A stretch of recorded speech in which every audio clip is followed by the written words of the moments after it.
अशा प्रकारचे अनेक व्हिडिओ पाहण्यासाठी आपल्या ग्रेट महाराष्ट्र YouTube चॅनलला सबस्क्राइब करा। आपला महाराष्ट्र ग्रेट महाराष्ट्र। नमस्कार शेतकरी बंधू आणि भगिनींनो, तुम्ही पाहत आहात ग्रेट महाराष्ट्र चॅनल। तुम्ही चॅनलवर नवीन असाल तर लगेच सबस्क्राइब करा आणि घंटीच्या चिन्हाचे बटन दाबा, म्हणजे आमचे नवे व्हिडिओ तुमच्यापर्यंत लगेच पोहोचतील। आपल्या आजच्या माहितीपर व्हिडिओला सुरुवात करण्याआधी एक महत्त्वाची बातमी किंवा माहिती अशी सांगायला हवी की शेती करताना मातीचा पोत, हवामानाचा अंदाज, कोणतं पीक लावायचं याचा योग्य निर्णय, पावसाचा अंदाज, कीड आणि रोगाच्या व्यवस्थापनाची योग्य माहिती, या सर्व गोष्टींबद्दलचे प्रश्न आपल्याला पडलेले असतात। या सर्व प्रश्नांचे उत्तर देणारं एक भन्नाट ॲप आहे, ज्याचं नाव आहे भारत ॲग्री ॲप। आणि मग हे ॲप तुम्हाला हवामान ते रोग नियंत्रण सगळ्याबद्दल तुमच्या शेताच्या वैशिष्ट्यानुसार मार्गदर्शन करते। ह्याशिवाय एका माफक दरात येथे तुम्हाला भारत ॲग्री कृषी दर्शिका मिळते, ज्यात तुम्हाला विशेष मार्गदर्शन करून शेतीच्या निर्णयात मदत केली जाते। या ॲप बद्दल आणि त्याच्या भारत ॲग्री कृषी दर्शिकेबद्दल सविस्तर माहिती लवकरच घेऊन येत आहोत।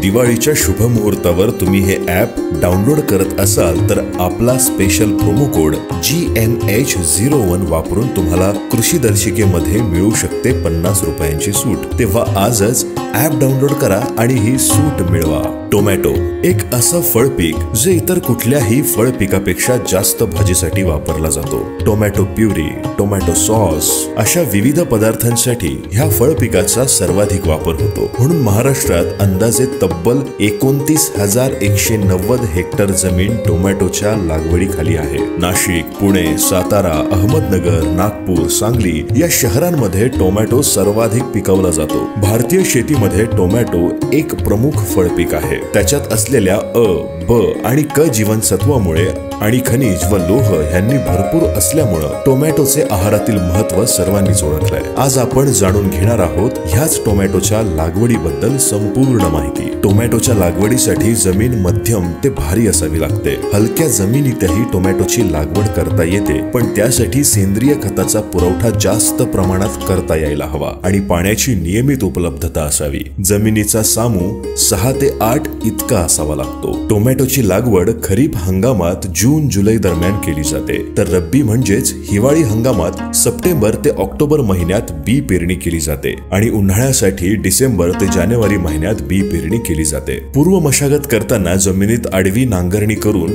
ढेकळे फोडून घ्यावेत आणि मग वखारणी करावी। 30 ते 40 गाड्या शेणखत जमिनीत व्यवस्थित मिसळावे। लागवडीसाठी 2 ओळींमधले अंतर 60 ते 90 सेंटीमीटर असावे, तर 2 रोपांमधील अंतर 45 ते 60 सेंटीमीटर इतके असावे। पावसाळ्यात आणि हिवाळ्यातील लागवड 90 बाय 60 सेंटीमीटर अंतरावर करावी, तर उन्हाळ्यातली लागवड 60 बाय 46 सेंटीमीटर ह्याप्रमाणे करावी। टोमॅटो लागवडीसाठी देशभरात अनेक वाण प्रचलित आहेत, पण महाराष्ट्राच्या मातीच्या हवामानाच्या अंदाजानुसार काही विशिष्ट वाण निवडले गेले आहेत, ते पाहूया। पुसा गौरव एखाद्या झुडपासारखी वाढणारी ही जात आहे। हिच्यावर येणारी फळे चपटी लाल असतात आणि हिच्या लागवडीनं हेक्टरी 350 क्विंटल इतके उत्पन्न मिळते। पुसा रुबी वर्षातल्या 3ही हंगामात लागवड करता येण्यासारखी जात आहे। हिला येणारे टोमॅटो गर्द लाल रंगाचे असतात। हिच्या लागवडीनं हेक्टरी 325 क्विंटल इतके उत्पादन मिळू शकते। अर्का गौरव पुसा गौरव सारखीच असणारी ही जात आहे। फळे गर्द लाल पण जास्त टिकाऊ असून हिच्या लागवडीनं हेक्टर 350 इतके उत्पादन मिळू शकते। पुसा शीतल ही विशेषतः हिवाळी हंगामात उत्तम उत्पन्न देणारी जात आहे। हिला लागणारी फळे लाल रंगाची आणि संपूर्ण गोल आकाराची असतात। हिच्या लागवडीनं हेक्टरी 350 क्विंटल इतके उत्पन्न मिळते।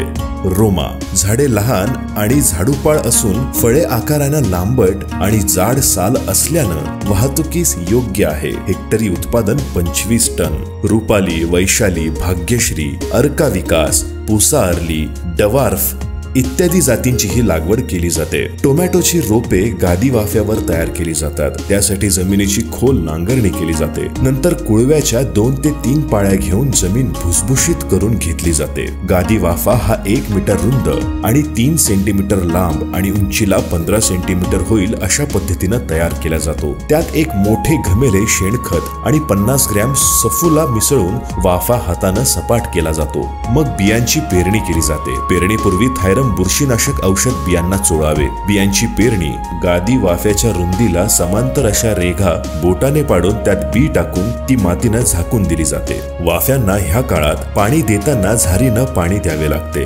10 ते 12 दिवसांनी जेव्हा बी उगवलेले असते तेव्हा 2 ओळ्यांमध्ये काकरी पडून प्रत्येक वाफ्यास 10 ग्रॅम इतके फॉरेट दिले जाते. वाफ्यांवरती तणांची वाढ होणार नाही याची अशा वेळी काळजी घ्यावी. फुलकिडे आणि कर्पारोगाच्या नियंत्रणाकरिता 10 लिटर पाण्यात 12 ते 15 मिली मोनोक्रोटोकॉस आणि 25 ग्रॅम डायथेम M45 मिसळून बी उगवल्यानंतर 15 दिवसांनी फवारावे. नंतरच्या 2 फवारण्या 10 दिवसाच्या अंतराने कराव्यात. बी पेरणीपासून 25 ते 30 दिवसांनी म्हणजेच साधारणतः रोपे 12 ते 15 सेंटीमीटर उंचीची झाल्यावर रोपांची सरी वरंब्यावर पूर्ण लागवड करावी. रोपांच्या पुनर्लागवडीसाठी रोपे उपटण्याच्या 1 दिवस आधी वाफ्यांना पाणी द्यावे. त्यामुळे मुळांपासून रोपे काढणे सोपे होते आणि अर्धी मुळे जमिनीत रुतून राहत नाही. पुनर्लागवड करताना कमी उन्हात किंवा शक्यतो संध्याकाळीच करावी. खतांची मात्रा सरळ वाणांसाठी 200, 100, 100 आणि संकरित वाणांसाठी 300, 150, 150 अनुक्रमे नत्र स्फुरद, पालाश अशा पद्धतीने द्यावे. ह्यातला निम्मा नत्र लागवडीच्या वेळी आणि उरलेला लागवडीनंतर 40 दिवसांनी द्यावा. पाण्याचे नियोजन करताना रोपांच्या लागवडीनंतर 3 ते 4 दिवसांनी आणि नंतर 8 ते 10 दिवसांनी दुसऱ्यांदा पाणी द्यावे. पावसाळ्यात 8 ते 10 दिवसांनी तर हिवाळ्यात 5 ते 7 दिवसांनी पाणी द्यावे. उन्हाळ्यात 3 ते 4 दिवसांच्या अंतराने पाणी द्यावे. फुले आलेली असताना पाण्याचा नियमित पुरवठा असायला हवा, नाहीतर फुलगळाची समस्या होते. पाणी ठिबक सिंचनाने दिले तर 50% पाण्याची बचत होऊन उत्पन्नात 40% वाढ होते. शेतात खुरपणी करताना तणांचा बंदोबस्त करावा, पण हे करताना मुळांना इजा होणार नाही याची काळजी घ्यावी. टोमॅटोच्या झाडांचे खोड आणि फांद्या बारीक असल्यामुळं ते कमकुवत असतात. त्यामुळे ते फळ लागले की जमिनीकडे झुकू लागतात. त्याने फळांना बुरशी, कीटक लागण्याचा धोका असतो. तसेच बऱ्याच समस्या उद्भवतात. यासाठी या झाडांना आधार देऊन वाढवणे गरजेचे आहे. झाडांना समांतर 1.5 ते 2 मीटर लांबीची पट्टी जमिनीत ठोकून किंवा तारेनं झाडांना आधार दिला जातो. ह्याने फळांना बुरशी लागत नाही. तसेच आधार दिल्यामुळे झाडाची आणि फांद्यांची वाढ चांगली होते. फळे भरपूर लागतात. फळे, पाने आणि फांद्या यांचा जमिनीशी आणि पाण्याशी संपर्क येत नाही. त्यामुळे फळे सडण्याचे आणि रोगाचे प्रमाण कमी होते. खते देणे, फवारणी करणे, फळांची तोडणी करणे इत्यादी कामे सुलभतेने करता येतात. टोमॅटोवर करपा हा रोग प्रामुख्याने पडतो. करपा हा रोग झाडाच्या वाढीच्या कोणत्याही अवस्थेत येऊ शकतो. रोगामध्ये पाने, देठ, खोड यावर तपकिरी गुलाबी ठिपके पडतात. त्यावर उपाय म्हणून डायथेम M45 10 लिटर पाण्यात 25 ते 30 ग्रॅम या प्रमाणात मिसळून फवारावे. फवारणी दर 10 ते 15 दिवसांच्या अंतराने करावी. पूर्ण पिकलेली आणि लाल रंगाची फळे तोडावी, परंतु बाजारासाठी लागणारी फळे निम्मी लाल आणि निम्मी हिरव्या रंगाची तोडावी. फळाची तोडणी शक्यतो सकाळी किंवा संध्याकाळी तापमान कमी असतानाच करावी. तोडणी अगोदर 3 ते 4 दिवस कीटकनाशकाची फवारणी करू नये. काढलेली फळे सावलीत आणावी आणि त्याच्या आकारानुसार वर्गवारी करावी. तडा गेलेली खराब फळे बाजूला काढावी. तर ही माहिती तुम्हाला कशी वाटली हे आम्हाला कमेंट करून नक्की कळवा. आणि माहिती आवडल्यास लाईक आणि शेअर करायला विसरू नका. आणि मंडळी, सुरुवातीला आम्ही सांगितल्यानुसार तुम्हाला जर भारत ॲग्री कृषी दर्शिका घ्यायची असेल तर तुम्हाला आपला GMH01 हा प्रोमो कोड वापरून तुम्हाला मिळू शकेल 50 रुपयांची सूट. आणि मंडळी, हा प्रोमो कोड फक्त आपल्या सबस्क्रायबर्ससाठीच आहे बरं का. जय महाराष्ट्र, ग्रेट महाराष्ट्र. अशा प्रकारचे अनेक व्हिडिओ पाहण्यासाठी आपल्या ग्रेट महाराष्ट्र YouTube चॅनलला सबस्क्राइब करा. आपला महाराष्ट्र, ग्रेट महाराष्ट्र.